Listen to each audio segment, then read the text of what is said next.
দেখছো তোমার আব্বার ভাড়া করা গুন্ডারা আমাদেরকে মায়েরা কি করছে, হাত পা সব ভাঙে দিচ্ছে। জি আপু, আপনার বাবা সজীব বাহিনীদেরকে পাঠিয়ে আমাদের প্রচুর চিলিয়েছে। চুপ! একটা মিথ্যা কথা বলবেন না আমাকে। আমার বাপ তো এখানে ছিলই না, কেন অপবাদ দিচ্ছেন? তোমার বাবার যাওয়া লাগে সেখানে? তুমি চলে আসার পর তোমার বাবার গুন্ডারা গিয়ে আমাদের সবাইকে মারছে। কোনো প্রমাণ আছে যে আমার বাপের লোকজন মারছে? আমরাই তো প্রমাণ, আরো প্রমাণ লাগবে? আপনার তো মৃত্যু ভণ্ড, আর আপনারা যেসব কাজকর্ম করে বেড়ান না, আপনাদের তো এলাকার লোকজন যে পিটায় পুলিশের কাছে দেন, এটা তো 14 গোষ্ঠীর ভাগ্য। জীবনেও না। আমরা এলাকার উন্নয়নের জন্য কথা বলি, আমাদেরকে কেন এলাকার লোকজন মারবে, পুলিশে দিবে? উন্নয়নের কাজ করলে এই অবস্থা হয়?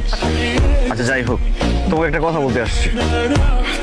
নেহা, আমি তোমাকে অনেক ভালোবাসি। তুমি শুধু একবার আমার হাতটা ধরো, আমি সারা জীবন তোমার হাতটা ছাড়বো না। হাত ছাড়বেন না? হাতটা ধরতে পারছেন কখনো? আপনি যদি পৃথিবীর একমাত্র পুরুষ হন না, তারপর আমার হাত আমি আপনাকে দিব না। আমি আপনাকে ভালোবাসবো না, বুঝতে পারছেন? তুমি কিন্তু ওয়াদা বরখেলাপ করতেছো। কিসের ওয়াদা?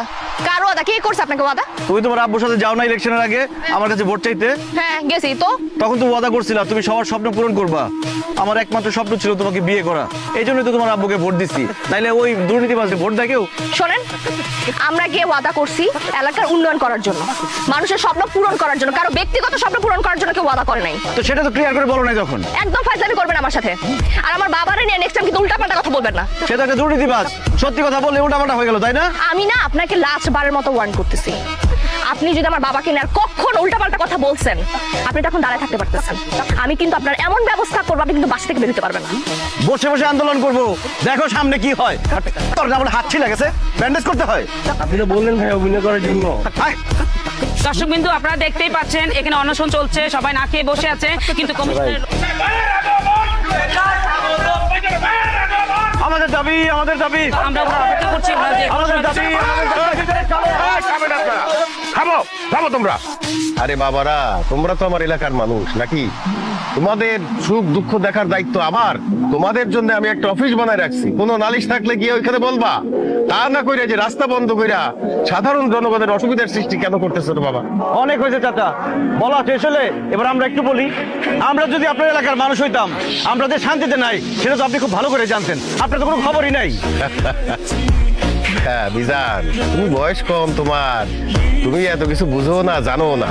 এলাকার মানুষ সুখে আছে কি দুঃখে আছে এটা তুমি জানবা কিভাবে? এটা তো জানি আমি। তুমি আসো এক তরমুজের দাম বাড়লো কেন সেইটা নিয়ে পড়ে আসো।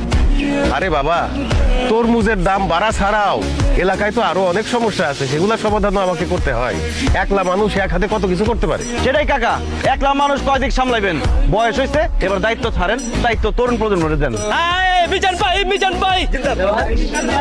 তুমি মিজান ভুলে যাইতেছো, তুমি কার সাথে দাঁড়ায় কথা বলতেছো। আমি চাইলে কি করতে পারি সেটা তোমার ভালো করে জানা আছে। হ্যাঁ দেখা দেন আপনি কি করতে পারেন। এখানে সাংবাদিক আছে, সবাইকে দেখা দেন, পুরো দুনিয়ার মানুষ জানুক যে আপনি কিভাবে মানুষের মুখ বন্ধ করে রাখেন।